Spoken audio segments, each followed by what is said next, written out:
மாணவர்கள் அனைவருக்கும் வணக்கம். காமராஜர் பயிற்சி மையம் திருச்சி.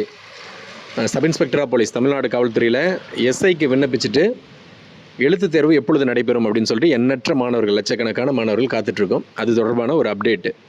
இதில் எழுத்துத் தேர்வு எப்பொழுது நடைபெறும் அப்படின்னு தெரிவிக்கல, ஆனால் இது ஒரு அப்டேட்டாக நம்ம எடுத்துக்கலாம். அதாவது இந்த மெமரண்டத்தில் என்ன சொல்கிறாங்க அப்படின்னா, இந்த மெமரண்டம் தமிழ்நாடு காவல்துறையில் டிஎன்யூஎஸ்ஆர்பி இருக்கு இல்லையா, Tamil Nadu uniform services recruitment board, அதோடைய மெம்பர் செக்ரட்டரி, ஐஜி ரேங்கில் இருக்கக்கூடிய அதிகாரி, தமிழ்நாடு மாநிலம் முழுவதும் இருக்கக்கூடிய commissioner of police, city commissioner இருப்பாங்க இல்லையா, அதாவது உயர் அதிகாரிகளுக்கு கமிஷனர் ஆஃப் போலீஸு, டிஐஜி மற்றும் சரக டிஐஜி மற்றும் மாவட்ட சூப்பரிண்டென்ட் ஆஃப் போலீஸ், இவங்களுக்கெல்லாம் இந்த மெமரண்டம் போட்டிருக்காங்க. எதற்காக போட்டிருக்காங்க அப்படின்னா, இதில் என்ன சொல்கிறாங்க அப்படின்னா, அதாவது 2025 ஏப்ரல் மாதம் சப் இன்ஸ்பெக்டர் ஆஃப் போலீஸ் சார்பாய்வாளர்களுக்கான காலி பணியிடங்களுக்கான அறிவிப்பு வெளியிடப்பட்டது.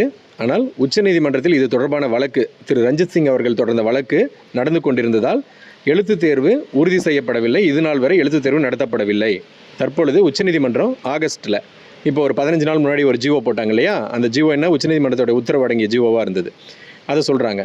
இந்த வழக்கு தொடர்பாக உச்சநீதிமன்றம் திரு ரஞ்சித் சிங் அவர்கள் தொடர்ந்த வழக்குக்கு பிறப்பித்த உத்தரவின் அடிப்படையில் இந்த ரெக்ரூட்மெண்ட் 2025ஆம் ஆண்டிற்கான sub inspector of police recruitment எப்படி நடத்தப்பட வேண்டும் என்று ஒரு ஜிஓ போட்டோம் ஆகஸ்ட்டில்.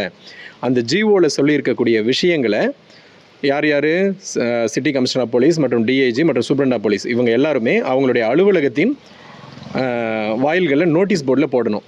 எதுக்காக போடணும் அப்படின்னா, அதாவது இதுக்கு முன்னாடி எப்படி இருந்ததுன்னா 100%, அதாவது வேக்கண்ட்டில் 80% ஓப்பன் கோட்டாவுக்கும் 20% டிபார்ட்மெண்டல் கோட்டாவுக்கும் இருந்தது.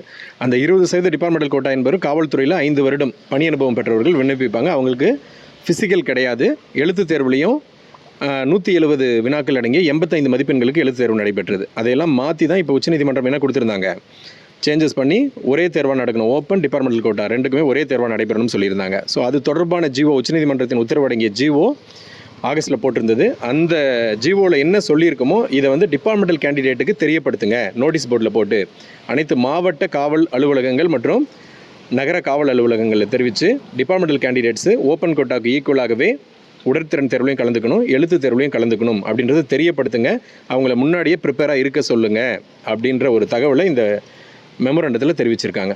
இப்போ என்ன அர்த்தம், இந்த ஜிஓ என்ன, இந்த மெமரண்டம் என்ன சொல்லுது அப்படின்னா, மாணவர்கள் புரிஞ்சிக்க வேண்டியது என்னென்னா, அப்போ அடுத்த கட்ட நடவடிக்கை நடந்துகிட்ருக்கு. இப்போது மேபி இப்போ வந்து உங்களுக்கு ஒரு புது நோட்டிஃபிகேஷன் கொடுக்கலாம். நோட்டிஃபிகேஷன் என்ன, இந்த சேஞ்சஸ்லாம் கொடுத்து ஓப்பன் கோட்டாவுக்கு ஈக்குவலாகவே டிபார்ட்மெண்டல் கோட்டா மாணவர்களும் டிபார்ட்மெண்டல் கோட்டாவில் கலந்துக்கிறவங்களும் எழுத்து தேர்வுக்கும் உடற்திறன் தேர்வுக்கும் கலந்துக்கணும், உங்களுக்கு அனைத்துமே வந்து மாற்றம் செய்யப்பட்டுள்ளது அப்படின்றதெல்லாம் ஒரு நோட்டிஃபிகேஷனில் கோட் பண்ணி புது நோட்டிஃபிகேஷன் வெளிவருவதற்கான சாத்தியக்கூறுகள் மிக விரைவில் இருக்குது இல்லையா. இந்த தகவல்கள்லாம் அடங்கியல, அதுதான் இதில் நம்ம தெரிஞ்சுக்கிறோம். மாணவர்கள் எஸ்ஐ தொடர்பாக ஏதாவது அப்டேட் இருக்கா சார் அப்படின்னு அடிக்கடி கேட்டுகிட்டே இருக்கீங்க. ஸோ இதுதான் அப்டேட்டு. தொடர்ந்து படிங்க. மேற்கொண்டு வேறு ஏதாவது அப்டேட் வந்தால் மாணவர்களுக்கு தெரியப்படுத்துகிறேன். மாணவர்கள் அனைவரும் சிறப்பாக படித்து பணி நியமனம் பெற காமராஜர் பயிற்சி மையத்தின் மிகச்சிறந்த வாழ்த்துக்கள்.